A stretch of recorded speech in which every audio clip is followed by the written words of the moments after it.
ನಮಸ್ತೆ. ನಾನು ಅರವಿಂದ ಚೊಕ್ಕಾಡಿ. ಎಲ್ಲರಿಗೂ ಸ್ವಾತಂತ್ರ್ಯ ದಿನಾಚರಣೆಯ ಶುಭಾಶಯಗಳು. ಇವತ್ತು ಸ್ವಾತಂತ್ರ್ಯ ದಿನಾಚರಣೆಯನ್ನು ನಾವು ಆಚರಿಸ್ತೇವೆ. ಆದರೆ ಆಚರಣೆ ಹೇಗಾಗಿದೆ, ಯಾವ ರೂಪದಲ್ಲಿದೆ?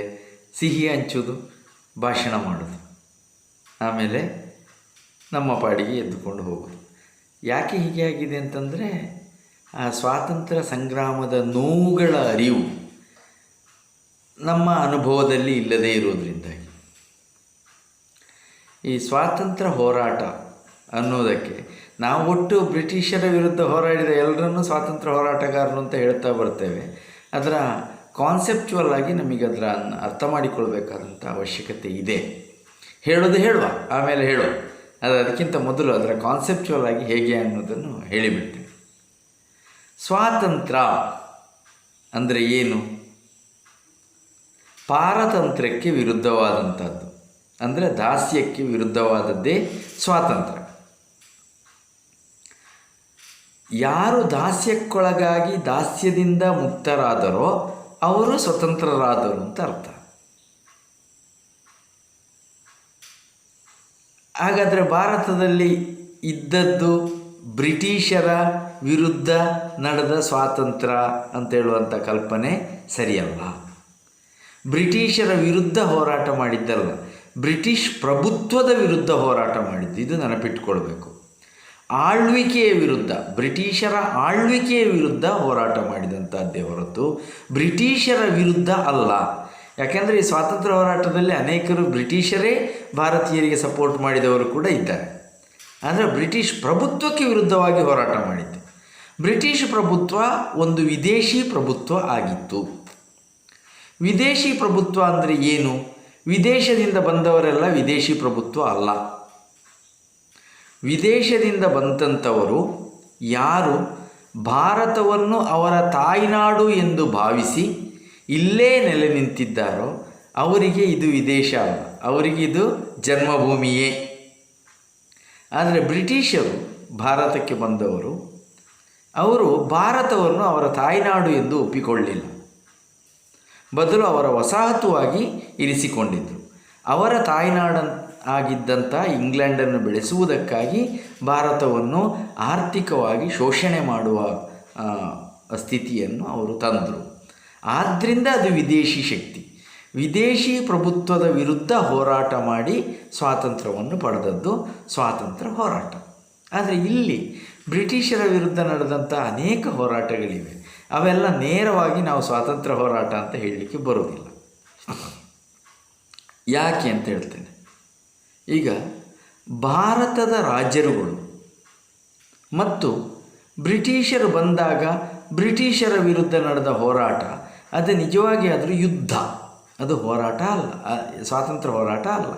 ಯಾಕೆ ಅಲ್ಲ ಅಂತಂದರೆ, ಆವಾಗ ಇನ್ನೂ ಆ ರಾಜರುಗಳು ಗುಲಾಮರೇ ಆಗಿರಲಿಲ್ಲ. ಗುಲಾಮರಾದವರು ಯಜಮಾನನ ವಿರುದ್ಧ ಹೋರಾಟ ಮಾಡಿದಾಗ ಅದು ಸ್ವಾತಂತ್ರ್ಯ ಹೋರಾಟ ಆಗ್ತದೆ. ಇದು ಭಾರತದ ರಾಜರಿಗೂ ಪೂರ್ಣಾಧಿಕಾರ ಇತ್ತು, ಬ್ರಿಟಿಷರಿಗೂ ಪೂರ್ಣಾಧಿಕಾರ ಇತ್ತು. ಯಾವಾಗ ಎರಡು ಪ್ರಭುತ್ವಗಳ ನಡುವಿನ ಸಂಘರ್ಷ ಅದು ಯುದ್ಧ ಆಗ್ತದೆಯೇ ಹೊರತು ಅದು ಸ್ವಾತಂತ್ರ್ಯ ಹೋರಾಟ ಅಂತ ಅನಿಸಿಕೊಳ್ಳುವುದಿಲ್ಲ. ಯಾಕೆಂತಂದರೆ ರಾಜನಿಗೆ ರಾಜನದ್ದೇ ಆದ ಸ್ವತಂತ್ರವಾದ ಅಧಿಕಾರ ಇತ್ತು, ಸ್ವತಂತ್ರ ಕಾನೂನುಗಳಲ್ಲಿದ್ದವು. ಬ್ರಿಟಿಷರಿಗೆ ಅವರದ್ದೇ ಆದ ಸ್ವತಂತ್ರ ಕಾನೂನುಗಳಿದ್ದವು. ಆದ್ದರಿಂದ ಈ ರಾಜರುಗಳು ಮಾಡಿದಂತಹ ಯುದ್ಧಗಳು ಸ್ವಾತಂತ್ರ್ಯ ಹೋರಾಟ ಅಂತ ಆಗೋದಿಲ್ಲ. ಆದರೆ 1798ರಲ್ಲಿ ಸಹಾಯಕ ಸೈನ್ಯ ಪದ್ಧತಿ ಬಂತು, ಸಬ್ಸಿಡಿಯರಿ ಅಲಯನ್ಸ್ ಸಿಸ್ಟಮ್ ಅಂತ. ಈ ಸಹಾಯಕ ಸೈನ್ಯ ಪದ್ಧತಿಯ ಅನುಸಾರವಾಗಿ ರಾಜರುಗಳ ಜೊತೆಗಿನ ಒಪ್ಪಂದ, ಅದು ದೇಶದ ರಾಜರುಗಳ ಜೊತೆಗಿನ ಒಪ್ಪಂದ. ಯಾವ ರಾಜ ಆ ಒಪ್ಪಂದಕ್ಕೆ ಸಹಿ ಹಾಕ್ತಾನೋ ಅವನು ಅವನದ್ದೇ ಆದ ಮಿಲಿಟರಿಯನ್ನು ಇಟ್ಟುಕೊಳ್ಳುವ ಅಧಿಕಾರವನ್ನು ಕಳ್ಕೊಳ್ತಾನೆ. ಬ್ರಿಟಿಷರ ರೆಸಿಡೆಂಟನನ್ನು ತನ್ನ ಆಸ್ಥಾನದಲ್ಲಿ ಇಟ್ಟುಕೊಳ್ಬೇಕು ಮತ್ತು ವಿದೇಶದ ಜೊತೆಯಲ್ಲಿ ವ್ಯವಹಾರ ಮಾಡಬೇಕಾದ್ರೆ ಬ್ರಿಟಿಷರ ಅನುಮತಿಯನ್ನು ಪಡೆಯಬೇಕು. ಇಂಥ ನಿಬಂಧನೆಗಳೆಲ್ಲ ಇತ್ತು. ಆವಾಗ ಏನಾಯಿತು, ಆ ರಾಜ ತನ್ನ ಸ್ವಾತಂತ್ರ್ಯವನ್ನು ಬ್ರಿಟಿಷರಿಗೆ ಬಿಟ್ಟು ಕೊಟ್ಟ ಹಾಗೆ ಆಯಿತು. ಆವಾಗ ಅವನು ಗುಲಾಮನಾದ ಅಥವಾ ದಾಸ್ಯಕ್ಕೆ ಒಳಪಟ್ಟ. ಅಂಥ ರಾಜರುಗಳು ಮಾಡಿದ ಹೋರಾಟ ಸ್ವಾತಂತ್ರ್ಯ ಹೋರಾಟವೇ. ಯಾಕೆಂತಂದರೆ ಅವರು ಅದಾಗಲೇ ಬ್ರಿಟಿಷರ ದಾಸ್ಯಕ್ಕೆ ಒಳಪಟ್ಟಿದ್ದರು. ದಾಸ್ಯಕ್ಕೆ ಒಳಪಟ್ಟವರು ಯಜಮಾನನ ವಿರುದ್ಧ ಮಾಡಿದ ಹೋರಾಟ ಸ್ವಾತಂತ್ರ್ಯ ಹೋರಾಟ. ಈಗ ಉದಾಹರಣೆಗೆ ಝಾನ್ಸಿ ರಾಣಿ ಅವರು ಸಹಾಯಕ ಸೈನ್ಯ ಪದ್ಧತಿಯನ್ನು ಒಪ್ಪಿಕೊಂಡಿದ್ದರು, ಅಂದರೆ ದಾಸ್ಯವನ್ನು ಒಪ್ಪಿಕೊಂಡಿದ್ದರು. ಆಮೇಲೆ ದತ್ತು ಮಕ್ಕಳಿಗೆ ಹಕ್ಕಿಲ್ಲ ಅಂತ ಹೇಳುವ ಕಾನೂನು ಬಂದಾಗ ಹೋರಾಟವನ್ನು ಮಾಡಿದ್ದು. ಆದ್ದರಿಂದ ಅದು ಸ್ವಾತಂತ್ರ್ಯ ಹೋರಾಟ ಅಂತ ಅನಿಸ್ಕೊಳ್ತದೆ. ಯಾಕೆಂದರೆ ಬ್ರಿಟಿಷರ ಓವರ್ಲಾರ್ಡ್ಶಿಪ್ಪನ್ನು ಅವರು ಸ್ವೀಕರಿಸಿದರು. ಆಯಿತಾ, ಇದು ಒಂದು ಭಾಗ. ಇನ್ನು ಎರಡನೇದು 1857ರಲ್ಲಿ ನಡೆದಂತಹ ಸೈನಿಕರ ನೇತೃತ್ವದಲ್ಲಿ ನಡೆದಂತಹ ಹೋರಾಟ. ಈ ಹೋರಾಟ ಅದು ಬಹುಮಟ್ಟಿಗೆ ಅದು ಸ್ವಾತಂತ್ರ್ಯ ಹೋರಾಟ ಅಂತೇಳಿ ಕರೀಲಿಕ್ಕೆ ಸೂಕ್ತವಾದಂಥದ್ದು. ಅದಕ್ಕೆ ನಾವು ಭಾರತದ ಪ್ರಥಮ ಸ್ವಾತಂತ್ರ್ಯ ಸಂಗ್ರಾಮ ಅಂತ ಕರಿತೇವೆ. ಅದರಲ್ಲಿ ಒಂದು ಏನು ಅಂತಂದರೆ, ಅಲ್ಲಿ ಸಿಖ್ಖರು ಅದರಲ್ಲಿ ಪಾಲ್ಗೊಂಡಿರಲಿಲ್ಲ ಮತ್ತು ದಕ್ಷಿಣ ಭಾರತದ ಜನಗಳು ಅದರಲ್ಲಿ ಪಾಲ್ಗೊಂಡಿರಲಿಲ್ಲ. ಅದನ್ನು ಬಿಟ್ಟರೆ ಬಹುತೇಕ ಸೇರಿದವರು ಅವರ ಸ್ವಹಿತಾಸಕ್ತಿಗಿಂತ ಹೆಚ್ಚಾಗಿ ಅವರ ರಾಜ್ಯ ಸ್ವತಂತ್ರ ಆಗಬೇಕು ಅನ್ನೋ ಉದ್ದೇಶಕ್ಕಿಂತ ಹೆಚ್ಚಾಗಿ ಬ್ರಿಟಿಷರನ್ನು ಭಾರತದಿಂದಲೇ ಓಡಿಸಬೇಕು ಅನ್ನುವಂಥ ಕಾರಣಕ್ಕಾಗಿ ಮಾಡಿದಂಥ ಹೋರಾಟ ಅದು ಸ್ವಾತಂತ್ರ್ಯ ಹೋರಾಟ ಅಂತ ಕರೆಸ್ಕೊಳ್ಳಿಕ್ಕೆ ಅರ್ಹವಾಗಿದೆ. ಆದರೆ ಇಷ್ಟಾದಾಗಲೂ ಕೂಡ ಅದು ಭಾರತೀಯ ಜನತೆಯ ಹೋರಾಟ ಆಗುವುದಿಲ್ಲ.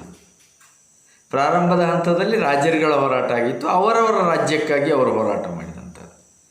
ಎರಡನೇ ಹಂತದಲ್ಲಿ 1857ರಲ್ಲಿ ನಡೆದಂಥ ಕ್ರಾಂತಿ ಅದು ಸೈನಿಕರ ಹೋರಾಟ. ಸೈನಿಕರು ಮುಂದೆ ನಿಂತು ಹೋರಾಟ ಮಾಡಿದ್ದು ಹೌದು. ಆಮೇಲೆ ಬಹದ್ದೂರ್ ಶಾ ಜಫರ್ನನ್ನು ಭಾರತದ ಚಕ್ರವರ್ತಿ ಎಂದು ಘೋಷಣೆ ಮಾಡಿದ್ದು ಕೂಡ ಹೌದು. ಆದ್ದರಿಂದಾಗಿ ನಾವು ಅದನ್ನು ಸೈನಿಕರ ಸ್ವಾತಂತ್ರ್ಯ ಹೋರಾಟ ಅಂತ ಹೇಳೋ ವ್ಯಾಪ್ತಿಯಲ್ಲಿ ಗುರುತಿಸಿಕೊಳ್ಬೋದು. ಯಾವಾಗ ಅದು ಜನತೆಯ ಸ್ವಾತಂತ್ರ್ಯ ಹೋರಾಟವೇ ಆಗ್ತದೆ ಅಂತಂದರೆ, ಯಾವಾಗ ಬಾಲಗಂಗಾಧರ ತಿಲಕರು ಭೂಮಿಕೆಗೆ ಇಳಿದು ಗಣೇಶೋತ್ಸವ ಮತ್ತು ಶಿವಾಜಿ ಜಯಂತಿಯ ಮುಖಾಂತರ ಜನಸಂಘಟನೆಯನ್ನು ಮಾಡಿ ಜನರೇ ಹೋರಾಟ ಮಾಡುವ ಹಾಗೆ ಮಾಡಿದರೋ, ಆವಾಗ ಅದು ಪೂರ್ಣ ರೂಪದಲ್ಲಿ ಸ್ವಾತಂತ್ರ್ಯ ಹೋರಾಟ ಅಂತೇಳೋ ರೂಪಕ್ಕೆ ಬಂತು. ಅದು ಭಾರತೀಯ ಜನರೇ ಬ್ರಿಟಿಷರ ದಾಸ್ಯದ ವಿರುದ್ಧ ಮಾಡಿದಂತಹ ಹೋರಾಟ. ಅದರಲ್ಲಿ ಅಹಿಂಸಾತ್ಮಕ ಅನ್ನೋ ಪ್ರಶ್ನೆ ಬರೋದಿಲ್ಲ. ಈಗ ಉದಾಹರಣೆಗೆ ಸಾವರ್ಕರ್ ಅಂಥವರು ಹಿಂಸಾತ್ಮಕ ಹೋರಾಟಕ್ಕೆ ಒತ್ತು ಕೊಟ್ಟರು. ಸುಭಾಷ್ ಚಂದ್ರ ಬೋಸ್ರಂಥವರು ಸೈನಿಕ ಕಾರ್ಯಾಚರಣೆಗೆ ಒತ್ತು ಕೊಟ್ಟರು. ಆಮೇಲೆ ಬಾಲಗಂಗಾಧರ ತಿಲಕರೇ ಅವರ ಎರಡನೇ ಹಂತದಲ್ಲಿ ಅವರು ಹೋಮ್ ರೂಲ್ ಚಳವಳಿಗೆ ಒತ್ತು ಕೊಟ್ಟರು. ಗೋಪಾಲಕೃಷ್ಣ ಗೋಖಲೆ ಅವರು ಸಾಂವಿಧಾನಿಕ ರೀತಿಯ ಸುಧಾರಣೆ ಇದಕ್ಕೆ ಒತ್ತು ಕೊಟ್ಟರು. ಮಹಾತ್ಮ ಗಾಂಧಿಯವರು ಹಿಂಸಾತ್ಮಕ ಹೋರಾಟಕ್ಕೆ ಒತ್ತು ಕೊಟ್ಟರು. ಹೋರಾಟದ ರೂಪ ಯಾವುದೇ ಇರ್ಬೋದು, ಆದರೆ ಅದೆಲ್ಲವೂ ಕೂಡ ಸ್ವಾತಂತ್ರ್ಯ ಹೋರಾಟವೇ ಆಗಿದೆ. ಆದರೆ ಇಲ್ಲಿ ಸ್ವಾತಂತ್ರ್ಯ ಹೋರಾಟದಲ್ಲಿ ಮತ್ತೊಂದು ಅಂಶ ಇದೆ, ಟೆಕ್ನಿಕಲ್ ಅಂಶ. ಅದೇನಂತಂದರೆ, ಹೋಮ್ ರೂಲ್ ಅಂತ ಹೇಳಿದ್ನಲ್ಲ, ಹೋಮ್ ರೂಲ್ ಅನ್ನುವಂಥದ್ದು ಒಂದು ಕಾನ್ಸೆಪ್ಟ್. ಅದು ಐರ್ಲ್ಯಾಂಡಲ್ಲಿ ಪ್ರಾರಂಭ ಆದಂಥ ಪರಿಕಲ್ಪನೆ. ಈ ಹೋಮ್ ರೂಲ್ ಅಂದರೆ ಹೇಗೆ ಅಂತಂದರೆ, ಭಾರತದ ಆಡಳಿತವನ್ನು ಮಾಡುವವರು ಭಾರತೀಯರೇ ಆಗಿರ್ತಾರೆ, ಆದರೆ ಭಾರತದ ನಾಮಮಾತ್ರ ಮುಖ್ಯಸ್ಥರು ಬ್ರಿಟಿಷ್ ರಾಣಿ ಅಥವಾ ರಾಜ ಆಗಿರ್ತಾರೆ. ಇವತ್ತು ಆಸ್ಟ್ರೇಲಿಯಾ ಇದೆ ನೋಡಿ, ಆಸ್ಟ್ರೇಲಿಯಾದ ಆಡಳಿತವನ್ನು ಆಸ್ಟ್ರೇಲಿಯಾವೇ ಮಾಡ್ತಾರೆ. ಆದರೆ ಆಸ್ಟ್ರೇಲಿಯಾ ಅದು ಇನ್ನೂ ಕೂಡ ನಾಮಿನಲ್ ಎಕ್ಸಿಕ್ಯೂಟಿವ್ ಹೆಡ್ ಆಗಿ ಬ್ರಿಟಿಷ್ ರಾಣಿಯನ್ನೇ ಉಳಿಸಿಕೊಂಡಿದೆ. ಆ ರೀತಿಯದ್ದು ಅದು ಭಾರತ ಅನ್ನೋದು ಬ್ರಿಟಿಷ್ ಸಾಮ್ರಾಜ್ಯದ ಒಂದು ಭಾಗವೇ ಆಗಿರ್ತದೆ. ಆದರೆ ಈ ಭಾರತದಲ್ಲಿ ಆಡಳಿತ ಬ್ರಿಟಿಷರದ್ದು ಇರುವುದಿಲ್ಲ, ಭಾರತೀಯರೇ ಆಡಳಿತವನ್ನು ಮಾಡ್ತಾರೆ. ಇದು ಹೋಮ್ ರೂಲ್ ಅನ್ನುವಂಥದ್ದು. ಹೋಮ್ ರೂಲ್ ಸ್ವಯಂ ಆಡಳಿತ. ಭಾರತಕ್ಕಾದಾಗ ಅದು ಸ್ವಯಂ ಆಡಳಿತ, ಇಂಗ್ಲೆಂಡಿಗಾದಾಗ ಭಾರತ ಅದರ ಡೊಮಿನಿಯನ್. ಆದ್ದರಿಂದ ಡೊಮಿನಿಯನ್ ಸ್ಟೇಟಸ್ ಅಂತ ಹೇಳ್ತಾರೆ. ಡೊಮಿನಿಯನ್ ಹೌದು, ಆದರೆ ಬ್ರಿಟಿಷರ ಸಾಂಕೇತಿಕವಾಗಿ ಬ್ರಿಟಿಷರೇ ಮುಖ್ಯಸ್ಥರು, ಆದರೆ ಆಡಳಿತ ಭಾರತೀಯರದ್ದೇ ಆಗಿರ್ತದೆ ಅನ್ನುವಂಥದ್ದು ಇದು ಹೋಮ್ ರೂಲ್ ಚಳವಳಿಯ ಪರಿಕಲ್ಪನೆ. ಈ ಹೋಮ್ ರೂಲ್ ಚಳವಳಿಯ ಪರಿಕಲ್ಪನೆ ಬಹುತೇಕ 1930ರವರೆಗೂ ಆ ಹೋಮ್ ರೂಲ್ನ ಪರಿಕಲ್ಪನೆ ಇತ್ತು. ಸ್ವಯಂ ಆಡಳಿತ ಸಿಕ್ಕಿದರೆ ಸಾಕು ಅನ್ನುವಂಥ ಸ್ವಯಂ ಆಡಳಿತದ ಬೇಡಿಕೆ ಇತ್ತು. ಮೋತಿಲಾಲ್ ನೆಹರು ಸಮಿತಿಯ ವರದಿಯು ಕೂಡ ಅದನ್ನೇ ಹೇಳ್ತದೆ. ಆದರೆ ಲಾಹೋರ್ ಕಾಂಗ್ರೆಸ್ ಅಧಿವೇಶನದಲ್ಲಿ ಜವಾಹರ್ಲಾಲ್ ನೆಹರು ಅವರು ಪೂರ್ಣ ಸ್ವರಾಜ್ಯ ಅನ್ನುವ ಘೋಷಣೆಯನ್ನು ಮಾಡಿದ ನಂತರ ಆಮೇಲೆ ಅದು ಇದಲ್ಲ, ಸ್ವಯಂ ಆಡಳಿತ ಅಥವಾ ಹೋಮ್ ರೂಲ್, ಡೊಮಿನಿಯನ್ ಸ್ಟೇಟಸ್ ಇತ್ಯಾದಿಗಳಿಗಾಗಿ ನಡೆದಂಥ ಹೋರಾಟ ಅಲ್ಲ, ಪೂರ್ಣ ಸ್ವರಾಜ್ಯವೇ. ಅಂದರೆ ಬ್ರಿಟಿಷರು ನಾಮಿನಲ್ ಎಕ್ಸಿಕ್ಯೂಟಿವ್ ಹೆಡ್ ಆಗಿಯೂ ಕೂಡ ಭಾರತದಲ್ಲಿ ಇರಲಿಕ್ಕಿಲ್ಲ. ಭಾರತ ಪೂರ್ತಿಯಾಗಿ ಭಾರತೀಯರದ್ದೇ. First of all get out from India, ಭಾರತದಿಂದ ಹೊರಟೋಗಿ ಹೇಳುವಂಥದ್ದು. ಇದು ಪೂರ್ಣ ರೂಪದ ಸ್ವಾತಂತ್ರ್ಯ ಹೋರಾಟ ಅಂತ ನಾವು ಅದನ್ನು ಗುರುತಿಸ್ಬೋದು. ಹಾಗಿದ್ದರೆ ತಾತ್ವಿಕವಾಗಿ ಭಾರತಕ್ಕೆ ಸ್ವಾತಂತ್ರ್ಯ ಅನ್ನುವಂಥದ್ದು ಉಪ್ಪಿನ ಸತ್ಯಾಗ್ರಹದಲ್ಲೇ ಬಂತು. ಯಾಕೆ ಇದನ್ನು ಹೇಳ್ತಾ ಇದ್ದೇನೆ ಅಂತಂದರೆ, ಈ ಸಾಮ್ರಾಜ್ಯಶಾಹಿತ್ವ ಅಂದ್ರೇನು? ವಸಾಹತುವನ್ನು ತನ್ನ ನಿಯಂತ್ರಣದಲ್ಲಿಟ್ಟುಕೊಂಡು ತನ್ನ ಆದೇಶಾನುಸಾರವಾಗಿ ಅಲ್ಲಿರುವ ಜನರುಗಳನ್ನು ಕೇಳಿಸುವುದು, ಚಕ್ರವರ್ತಿ ಆದೇಶವನ್ನು ಪಾಲಿಸಬೇಕು. ಉಪ್ಪಿನ ಸತ್ಯಾಗ್ರಹದಲ್ಲಿ ಏನಾಯಿತು? ಉಪ್ಪನ್ನು ತಯಾರಿಸಬಾರದು ಅನ್ನುವಂಥದ್ದು ಬ್ರಿಟಿಷ್ ರಾಜನ ಆದೇಶ, ಬ್ರಿಟಿಷ್ ಸಾಮ್ರಾಟನ ಆದೇಶ. ಆದರೆ ಮಹಾತ್ಮ ಗಾಂಧಿಯವರು ಏನು ಮಾಡಿದರು? ದಂಡಿಗೆ ಹೋಗಿ ಅಲ್ಲಿ ಹೋದಾಗ ಅವರು ದೇಶ ವಿದೇಶಗಳ ಪತ್ರಕರ್ತರು ಅವರ ಜೊತೆಯಲ್ಲಿದ್ದರು. ಅಲ್ಲಿ ಚಕ್ರವರ್ತಿಯ ಆದೇಶವನ್ನು ಉಲ್ಲಂಘಿಸಿ ನಾನು ಉಪ್ಪನ್ನು ತಯಾರಿಸಿದ್ದೇನೆ ನೋಡಿ ಅಂತೇಳಿ ತೆಗೆದು ಅವರ ಕಣ್ಣೆದುರಿನಲ್ಲೇ ತೋರಿಸಿ ಇಡೀ ವಿಶ್ವದಲ್ಲೇ ಅದು ಪ್ರಕಟ ಆದ ಮೇಲೆ ಆಮೇಲೆ ದಾಸ್ಯೆಯಲ್ಲಿ ಉಳಿಯಿತು. ದಾಸ್ಯ ಉಳಿಲಿಲ್ಲ. ಮತ್ತು ಗಾಂಧೀಜಿಯವರು ಹಾಗೆ ಮಾಡಿದ್ದಕ್ಕಾಗಿ ಒಂದು ಕ್ಷಮಾಪತ್ರವನ್ನು ಕೂಡ ಬರೆಸಿಕೊಳ್ಳಲಿಕ್ಕೆ ಬ್ರಿಟಿಷರ ಕೈಯಲ್ಲಿ ಸಾಧ್ಯ ಆಗಲಿಲ್ಲ. ಅಂದರೆ ನಿಮ್ಮ ಕಾನೂನನ್ನು ನಾವು ಉಲ್ಲಂಘಿಸಿದ್ದೇವೆ, ತಿರಸ್ಕರಿಸಿದ್ದೇವೆ ಅನ್ನೋದನ್ನು ಅವರ ಎದುರಿಗೆ ಹೇಳಿ ಆಯಿತು. ತಾತ್ವಿಕವಾಗಿ ಸ್ವಾತಂತ್ರ್ಯ ಬಂತು, ಆದರೆ ಅಧಿಕಾರ ಹಸ್ತಾಂತರ ಆಗಿರಲಿಲ್ಲ ಅಷ್ಟೇ. ಅಧಿಕಾರ ಹಸ್ತಾಂತರ 1947 ಆಗಸ್ಟ್ 15 ಆಯಿತು ಅನ್ನೋದು ಇತಿಹಾಸ. ಆದರೆ ಇಲ್ಲಿ ಸ್ವಾತಂತ್ರ್ಯ ಹೋರಾಟ ಸರಿ, ಸ್ವಾತಂತ್ರ್ಯ ಹೋರಾಟ ಸ್ವತಂತ್ರಗೊಳ್ಳುವುದಕ್ಕೆ ಮಾತ್ರ. ಅದರಲ್ಲಿ ಇನ್ನೊಂದು ಪರಿಕಲ್ಪನೆ ಬರ್ತದೆ, ರಾಷ್ಟ್ರೀಯ ಚಳವಳಿ ಅನ್ನುವಂಥ ಒಂದು ಪರಿಕಲ್ಪನೆ ಬರ್ತದೆ, ಇಂಡಿಯನ್ ನ್ಯಾಷನಲ್ ಮೂವ್ಮೆಂಟ್ ಅಂತೇಳಿ. ರಾಷ್ಟ್ರೀಯ ಚಳವಳಿ ಅಂದಾಗ ಸ್ವತಂತ್ರವಾದ ಒಂದು ರಾಷ್ಟ್ರದ ಸ್ಥಾಪನೆಗಾಗಿಯೇ ನಡೆದಂಥ ಹೋರಾಟ. ಅದು ಸ್ವಾತಂತ್ರ್ಯ ಹೋರಾಟವು ರಾಷ್ಟ್ರೀಯ ಚಳವಳಿಯು ಜೊತೆಯಾಗಿಯೇ ಬಂತು. ಆದ ಕಾರಣವೇ Indian freedom movement is also called Indian national movement. ರಾಷ್ಟ್ರೀಯತೆಗಾಗಿ ನಡೆದಂಥ ಹೋರಾಟವು ಕೂಡ ಆಗಿತ್ತು ಅನ್ನುವಂಥದ್ದು. ಈ ರಾಷ್ಟ್ರೀಯ ಹೋರಾಟದಲ್ಲಿ ಗಾಂಧೀಜಿಯವರ ಪಾತ್ರ ಏನು ಅನ್ನೋದರ ಕುರಿತಾಗಿ ಒಂದಷ್ಟು ಮಾತುಗಳನ್ನು ಹೇಳಬೇಕು ಅಂತ ಕೇಳಿದ್ದಾರೆ. ಮಹಾತ್ಮ ಗಾಂಧಿಯವರ ಪಾತ್ರ ಏನು ಅನ್ನುವುದನ್ನು ತಿಳಿಯಬೇಕಾದ್ರೆ ಅದಕ್ಕಿಂತ ಹಿಂದಿನ ಬೆಳವಣಿಗೆಗಳನ್ನು ನಾವು ಅರ್ಥ ಮಾಡಿಕೊಳ್ಬೇಕು. ಒಂದು ಏನಾಗಿತ್ತು, ಸಶಸ್ತ್ರ ಬಂಡಾಯಗಳು ನಡೆದಿವೆ. ಸಶಸ್ತ್ರ ಬಂಡಾಯಗಳು ಬಹಳ ಹಿಂದಿನಿಂದಲೂ ಕೂಡ ಬಂದಿದೆ. ಅಷ್ಟು ಸುಲಭವಾಗಿ ಏನು ಬ್ರಿಟಿಷರಿಗೆ ಭಾರತ ಸಿಕ್ಕಿರಲಿಲ್ಲ. ತುಂಬ ಕಷ್ಟಪಟ್ಟೆ ಅವರು, ತುಂಬ ಕಷ್ಟ ಆಗಿತ್ತು. ಈಗ ಬ್ರಿಟಿಷರು ಭಾರತಕ್ಕೆ ಬಂದ ನಂತರ ವೀರಪಾಂಡ್ಯ ಕಟ್ಟಬೊಮ್ಮನ್ ಹೋರಾಟ ನಡೀತದೆ. 1837 ಕರಾವಳಿ ಬಂಡಾಯ ನಮ್ಮ ಈ ಮಂಗಳೂರು ಭಾಗದಲ್ಲೇ ನಡೆಯುತ್ತದೆ. ಕರಾವಳಿ ಬಂಡಾಯ ನಡೆಯಿತು, ಕೂಟ ಬಂಡಾಯಗಳು ನಡೆಯಿತು. ಆಮೇಲೆ ಅಲ್ಲಲ್ಲಿ ರಾಜರುಗಳು ಯುದ್ಧವನ್ನು ಮಾಡಿದರು. ಟಿಪ್ಪು ಸುಲ್ತಾನ್ ಏನಾದರೂ ಬಿಡಲಿಲ್ಲ, ಹೈದರಾಲಿ ಬಿಡಲಿಲ್ಲ. ಆಮೇಲೆ ಮರಾಠರ ಯುದ್ಧ ಆಯಿತು, ನಿಜಾಮರ ಯುದ್ಧ ಆಯಿತು. ಇದೆಲ್ಲವೂ ಆಯಿತು. ಅಷ್ಟು ಸುಲಭವಾಗಿ ಸಿಕ್ಕಿರಲಿಲ್ಲ, ಭಾಳ ಕಷ್ಟದಿಂದ ಸಿಕ್ಕಿತ್ತು. ಆದರೆ ಅದೆಲ್ಲವೂ ಸಶಸ್ತ್ರ ಹೋರಾಟಗಳೇ ಆಗಿದ್ದವು. ಎರಡನೆಯದು ಸೈನಿಕ ಬಂಡಾಯ. ಸೈನಿಕ ಬಂಡಾಯವು ಕೂಡ ಸಶಸ್ತ್ರ ಹೋರಾಟವೇ ಆಗಿತ್ತು. ಆಮೇಲೆ ಇಂಡಿಯನ್ ನ್ಯಾಷನಲ್ ಕಾಂಗ್ರೆಸ್ 1885 ಸ್ಥಾಪನೆಯಾದ ನಂತರ ರಿಕ್ವಿಸಿಷನ್ನ ಮುಖಾಂತರ, ಮನವಿ ಸಲ್ಲಿಸುವುದರ ಮುಖಾಂತರ ತರಲಿಕ್ಕೆ ಪ್ರಯತ್ನ ಪಟ್ಟಂಥ ಸಾಂವಿಧಾನಿಕ ಸುಧಾರಣೆಗಳು. ಅದರಲ್ಲಿ ಮಂದಗಾಮಿಗಳ ಯುಗ ಅಂತ ಬರ್ತದೆ, ತೀವ್ರಗಾಮಿಗಳ ಯುಗ ಅನ್ನುವಂಥದ್ದು ಬರ್ತದೆ. ಆಮೇಲೆ ಬರುವಂಥದ್ದು ಗಾಂಧಿಯನ್ ಎರಾ, ಗಾಂಧಿ ಯುಗ. ಗಾಂಧೀಜಿಯವರ ಪಾತ್ರ ಏನು ಅಂತಂದರೆ ಅದು ಅಹಿಂಸಾತ್ಮಕ ಹೋರಾಟ ಆಗಿತ್ತು. ಈ ಅಹಿಂಸಾತ್ಮಕ ಹೋರಾಟದ ಅವಶ್ಯಕತೆ ಏನಿತ್ತು ಅನ್ನೋದನ್ನು ನಾವು ಅರ್ಥ ಮಾಡಿಕೊಳ್ಬೇಕು. ಯಾವುದೇ ದೇಶದಲ್ಲಿ ಆಗಲಿ ಪ್ರಭುತ್ವವನ್ನು ಬಹಳ ಕಠೋರವಾಗಿ ಎದುರು ಹಾಕಿಕೊಂಡ್ರೆ ಪ್ರಭುತ್ವ ಬಡ್ದಾಗ್ತದೆ. ನೀವು ನೋಡಿ ಭಾರತದ ಸ್ಥಿತಿ ಹೇಗಿತ್ತು ಅನ್ನೋದು ಅರ್ಥ ಮಾಡಿಕೊಳ್ಳಿ. ಕಾಶ್ಮೀರದಿಂದ ಕನ್ಯಾಕುಮಾರಿಯವರೆಗೆ,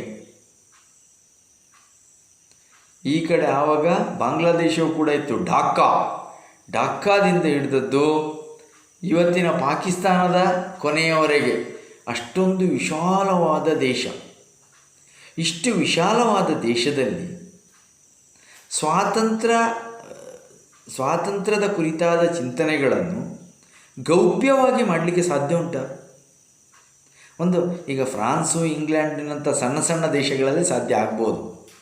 ಆದರೆ ಭಾರತದಷ್ಟು ದೊಡ್ಡ ದೇಶದಲ್ಲಿ ಗೌಪ್ಯವಾಗಿ ಯಾರಿಗೂ ಗೊತ್ತಾಗದ ಹಾಗೆ ವಿಚಾರವನ್ನು ಹರಡಲಿಕ್ಕೆ ಸಾಧ್ಯವಿಲ್ಲ.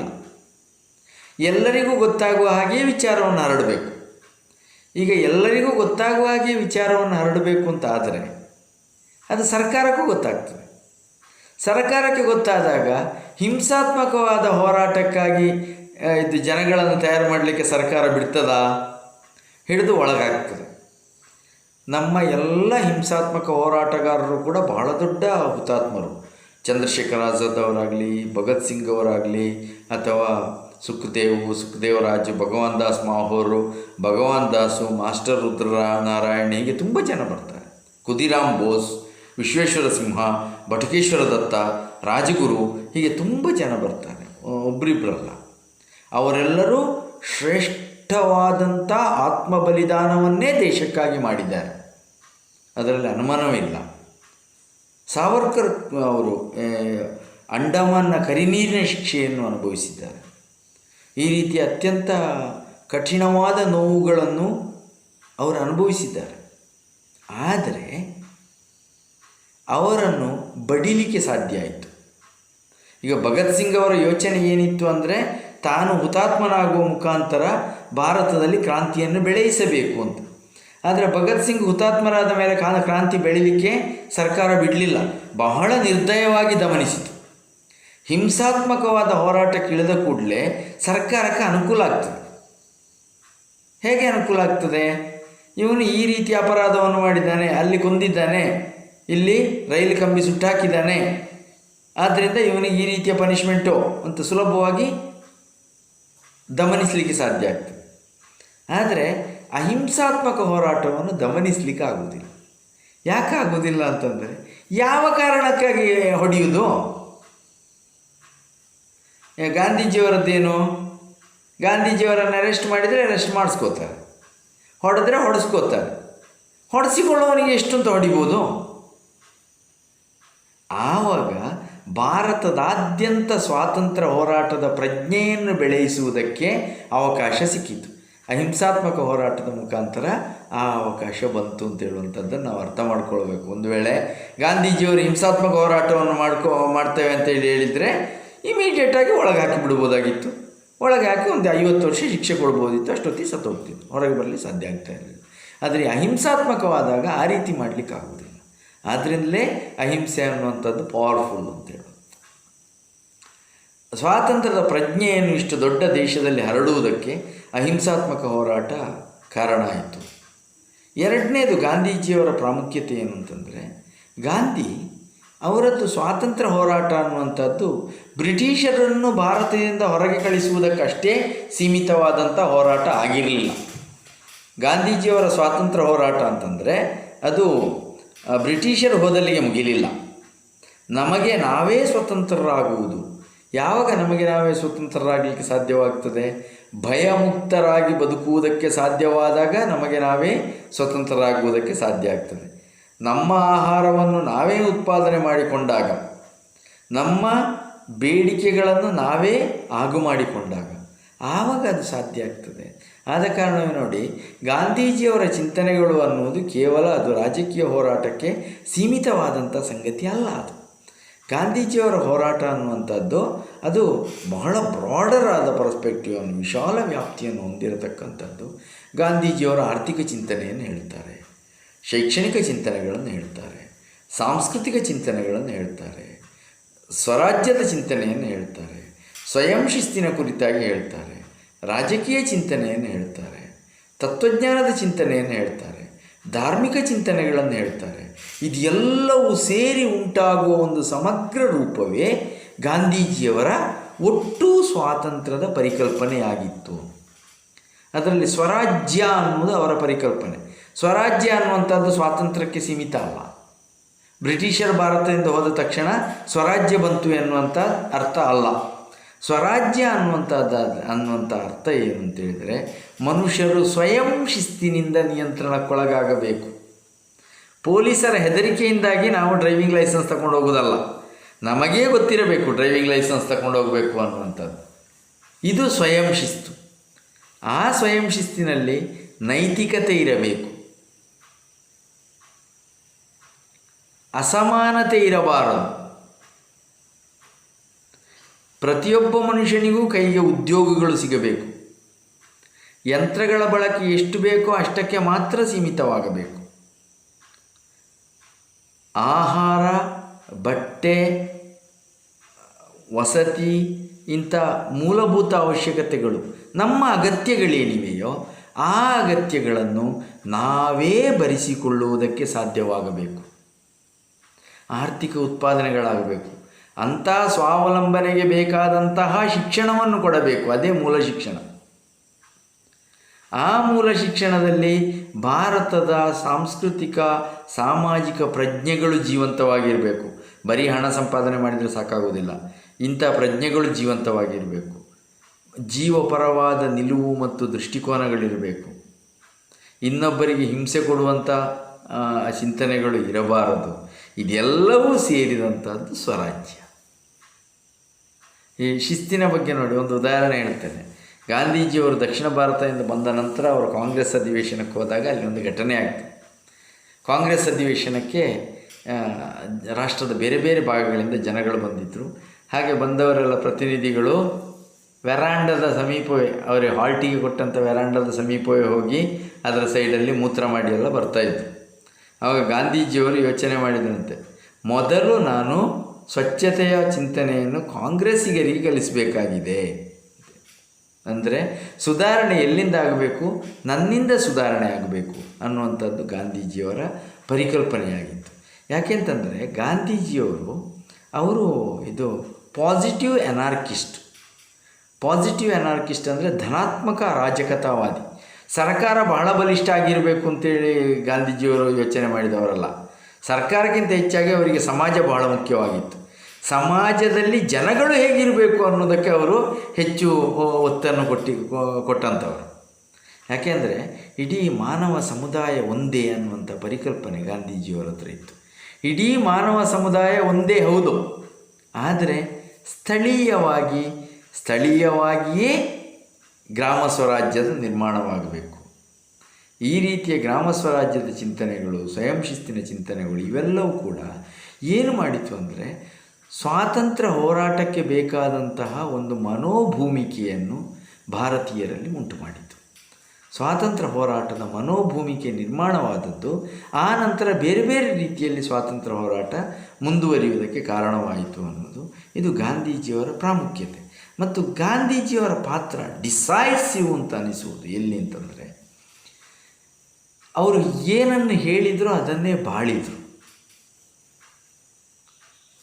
ಅದಕ್ಕೆ ಸರ್ವಜ್ಞ ಹೇಳ್ತಾನೆ ಒಂದು ಕಡೆ, ಮಾತಿಂಗೆ ಮಾತುಗಳು ಪೋತು ಸಾಸಿರ ಉಂಟು, ಮಾತಾಡಿದಂತೆ ನಡೆದಾತ ಜಗವನ್ನು ಕೂತಲ್ಲೇ ಆಳುವ ಸರ್ವಜ್ಞ.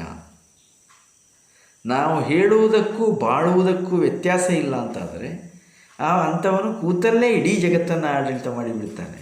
ಅಂದರೆ ಅದು ಮೆಟಾಫರ್ ರೀತಿಯಲ್ಲಿರೋದು. ಆಡಳಿತ ಅಂತಂದರೆ ಏನು ಸರ್ಕಾರ ನಡೆಸ್ತಾನೆ ಅಂತಲ್ಲ, ಅವನ ಮಾತಿಗೆ ಆ ಮಹತ್ವ ಇರ್ತದೆ ಅಂತೇಳಿ. ಗಾಂಧೀಜಿಯವರು ಎಲ್ಲಿಗೆ ಇಂಗ್ಲೆಂಡಿಗೆ ಅವರನ್ನು ಕಳಿಸಿದವರು ಮಾವಜ್ಜಿ ದವೆ ಅಂತೇಳಿ, ಅವರ ತಂದೆಯ ಫ್ರೆಂಡು. ಅವನು ವಾಪಸ್ ಬಂದು ರಾಜಕೋಟೆಯ ದಿವಾನ ಆಗಬೇಕು ಅಂತ ಬಯಸಿದರು. ಆದರೆ ಗಾಂಧೀಜಿಯವರು ಬಂದು ರಾಜಕೋಟೆಯ ದಿವಾನ ಆಗಲಿಲ್ಲ. ಬದಲಿಗೆ ಅವರು ಗ್ರಾಮ ಪಂಚಾಯತ್ ಅಧ್ಯಕ್ಷರೂ ಆಗಲಿಲ್ಲ, ಗ್ರಾಮ ಪಂಚಾಯತ್ ಸದಸ್ಯರೂ ಆಗಲಿಲ್ಲ. ಆದರೆ ಗಾಂಧೀಜಿಯವರಿಗೆ ಸಲ್ಲಿದ ಒಂದು ಗೌರವ ಮತ್ತು ಮರ್ಯಾದೆಗಳು ಬೇರೆ ಯಾರಿಗೂ ಸಂದಾಯ ಆಗಲಿಲ್ಲ. ಗಾಂಧಿ ಹತ್ಯೆಯಾದಾಗ ವಿಶ್ವಸಂಸ್ಥೆ ತನ್ನ ಎಲ್ಲ ಸದಸ್ಯ ರಾಷ್ಟ್ರಗಳ ಧ್ವಜವನ್ನು ಕೂಡ ಅರ್ಧಕ್ಕೆ ಇಳಿಸ್ತದೆ. ಜಗತ್ತಿನ ಬೇರೆ ಯಾವ ನಾಯಕ ಸತ್ತಾಗಲೂ ಕೂಡ ಆ ರೀತಿಯ ಗೌರವ ಸಂದಾಯ ಆಗಲಿಲ್ಲ. ಯಾಕೆಂತಂದರೆ ತಾನು ಹೇಳಿದಂತೆ ಬಾಳುವ ಶಕ್ತಿ ಗಾಂಧೀಜಿಯವರಿಗಿತ್ತು. ಗಾಂಧೀಜಿಯವರು ಶುದ್ಧ ಧಾರ್ಮಿಕರಾಗಿದ್ದು, ಶುದ್ಧ ಧಾರ್ಮಿಕರು. ಈ ಶುದ್ಧ ಧಾರ್ಮಿಕತೆ ಅನ್ನುವಂಥದ್ದು ಒಂದು ಸಹಜವಾಗಿ ಒಂದು ಉದಾರವಾದಿ ದೃಷ್ಟಿಕೋನವನ್ನು ಮತ್ತು ಇಡೀ ಜಗತ್ತನ್ನು ಒಂದಾಗಿ ಕಾಣುವಂಥ ದೃಷ್ಟಿಕೋನವನ್ನು ಬೆಳೆಸ್ತದೆ. ಧರ್ಮವನ್ನು ಗಾಢವಾಗಿ ನಂಬಿದವರು. ಅದು ಎಷ್ಟರ ಮಟ್ಟಿಗೆ ಅಂತಂದರೆ, ದಕ್ಷಿಣ ಆಫ್ರಿಕಾದಲ್ಲಿ ಅವರಿದ್ದಾಗ ಕಸ್ತೂರ್ಬಾ ಅವರಿಗೆ ರಕ್ತಸ್ರಾವ ಆಗ್ತದೆ. ರಕ್ತಸ್ರಾವಕ್ಕೆ ಚಿಕಿತ್ಸೆಗಾಗಿ ಆಸ್ಪತ್ರೆಗೆ ಸೇರಿಸ್ತಾರೆ. ಆಸ್ಪತ್ರೆಯಲ್ಲಿ ಏನಾಗ್ತದೆ, ಬೀಫ್ ಟೀ ಕೊಡಬೇಕು ಅವರಿಗೆ ಅಂತ ಆಗ್ತದೆ. ಬೀಫ್ ತಿನ್ನುವಾಗಿಲ್ಲಲ್ಲ, ಬೀಫ್ ಟೀ ಕುಡಿಯುವಾಗಿಲ್ಲ. ಅದಕ್ಕೆ ಏನು ಮಾಡ್ತಾರೆ, ಕಸ್ತೂರ್ಬಾ ನಾನು ಕುಡಿಯಲ್ಲ ಅಂತ ಹೇಳ್ತಾರೆ. ಗಾಂಧೀಜಿಯವರು ಹೇಳ್ತಾರೆ, ನೀನು ಕುಡಿಯೋದಿದ್ದರೆ ನೀನು ಸತ್ತೋದ್ರೆ ಏನು ಮಾಡ್ತೀನಿ ಅಂತೇಳಿ. ನಾನು ಸಾವನ್ನಾದರೂ ಆಯ್ಕೆ ಮಾಡ್ಕೊಳ್ತೇನೆ, ಕುಡಿಯಲ್ಲ ಅಂತ. ಸರಿ, ನಿನ್ನ ನಿರ್ಧಾರ ಅದು ಅಂತಾದರೆ ನನ್ನದು ಅದೇ ನಿರ್ಧಾರ ಅಂತ ಹೇಳ್ಬಿಟ್ಟು ಡಾಕ್ಟ್ರು ತಡೀತಾ ಇದ್ದರೂ ಕೂಡ ಬೈದರೂ ಕ್ಯಾರ್ ಮಾಡದೆ ಕಸ್ತೂರ್ಬಾ ಅವರನ್ನು ಎತ್ತಿ ತೆಗೆದುಕೊಂಡು ಬಂದು ರೈಲಿನಲ್ಲಿ ಹಾಕಿ ಮನೆಗೆ ಕರ್ಕೊಂಡು ಹೋಗ್ತಾರೆ. ಈ ಧರ್ಮವನ್ನು ಗಾಢವಾಗಿ ನಂಬುವುದು ಅಂದರೆ ಹೀಗೆ. ಆ ರೀತಿಯಲ್ಲಿ ನಂಬುವ ಒಂದು ದೃಷ್ಟಿಕೋನ ಇದೆಯಲ್ಲ, ಅದೊಂದು ಬೃಹತ್ ದೃಷ್ಟಿಕೋನ, ಅದು ಸಂಕುಚಿತವಾದದ್ದಲ್ಲ. ಆ ರೀತಿಯ ಶುದ್ಧ ಧಾರ್ಮಿಕರು, ಒಂದು ಧಾರ್ಮಿಕ ಪರಂಪರೆಯ ಪ್ರತಿನಿಧಿಯವರು.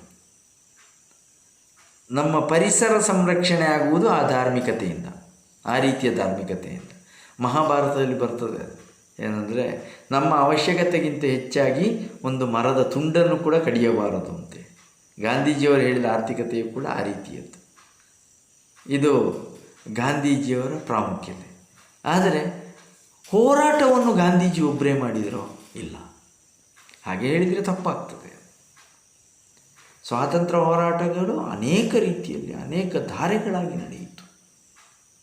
ಎಂತೆಂಥ ಹುತಾತ್ಮರೆಲ್ಲ ಬಂದರು. ಹಿಂಸಾತ್ಮಕವಾಗಿ ಹೋರಾಟ ಮಾಡಿದವರು ಕೂಡ ಬಹಳ ದೊಡ್ಡ ಹುತಾತ್ಮರು. ಎಷ್ಟು ತ್ಯಾಗಗಳಾದವು. ಸಣ್ಣ ಸಣ್ಣ ಮಕ್ಕಳು ಸತ್ತೋದರು. ಇಂಥ ಎಲ್ಲ ಒಂದು ಹೋರಾಟದ ಸಮಗ್ರ ಫಲವಾಗಿ ಸ್ವಾತಂತ್ರ್ಯ ಬಂದದ್ದು. ಆದರೆ ಇದು ಗಾಂಧೀಜಿಯವರನ್ನು ಯಾಕೆ ಹೇಳ್ತೇವೆ ಅಂತ ಹೇಳಿದರೆ, ಇವರೆಲ್ಲರನ್ನು ಹೇಳಲಿಕ್ಕಾಗಲ್ವೇ? ಎಲ್ಲರ ಹೆಸರುಗಳನ್ನು ಹೇಳಲಿಕ್ಕೆ ಸಾಧ್ಯ ಉಂಟ? ಎಷ್ಟು ಪ್ರಯತ್ನ ಪಟ್ಟರೂ ಒಂದು 150, 200, 300, 500, ಹೆಚ್ಚಂದರೆ ಒಂದು 2000 ಹೆಸರು ಹೇಳ್ಬೋದು. ಆದರೆ ಅಷ್ಟೇ ಜನ ಹೋರಾಟ ಮಾಡಿದ್ದು, ಅದಕ್ಕಿಂತಲೂ ಜಾಸ್ತಿ ಜನ ಇದ್ದಾರೆ, ಹೇಳಲಿಕ್ಕಾಗೋದಿಲ್ಲ. ಅವರೆಲ್ಲರನ್ನೂ ಸಾಂಕೇತಿಸುವ ರೂಪದಲ್ಲಿ ಗಾಂಧೀಜಿ ಅಂತ ಹೇಳ್ತೇವೆ ಅಷ್ಟೇ. ಅವರು ಅದರ ಒಬ್ಬ ನಾಯಕನಾಗಿ ಮುಂದುವರೆದದ್ರಿಂದ ಈ ರೀತಿ ಅನೇಕ ಪರಿಶ್ರಮ, ಅಸಹಾಯಕತೆ, ನೋವು, ಕೊರಗು ಇವೆಲ್ಲವುಗಳ ಪರಿಣಾಮವಾಗಿ ಬಂದಂಥದ್ದು ಸ್ವಾತಂತ್ರ್ಯ. ಈ ಸ್ವಾತಂತ್ರ್ಯದ ಮೌಲ್ಯವನ್ನು ಉಳಿಸಿಕೊಳ್ಳಬೇಕಾದಂಥದ್ದು ಇವತ್ತು ನಮ್ಮೆಲ್ಲರ ಕರ್ತವ್ಯವಾಗಿದೆ. ಆ ಕರ್ತವ್ಯವನ್ನು ನಾವು ಮಾಡಲಿಕ್ಕೆ ಸಾಧ್ಯವಾಗುವಂಥ ಒಂದು ಮನಸ್ಥಿತಿಯನ್ನು ನಾವೆಲ್ಲರೂ ತಂದುಕೊಳ್ಳುವ ಅಂತೇಳಿ ಹೇಳ್ತಾ, ಸ್ವಾತಂತ್ರ್ಯ ದಿನಾಚರಣೆಗೆ ಶುಭಾಶಯಗಳನ್ನು ಹೇಳಿ ನನ್ನ ಮಾತುಗಳನ್ನು ಮುಗಿಸ್ತೇನೆ. ನಮಸ್ಕಾರ.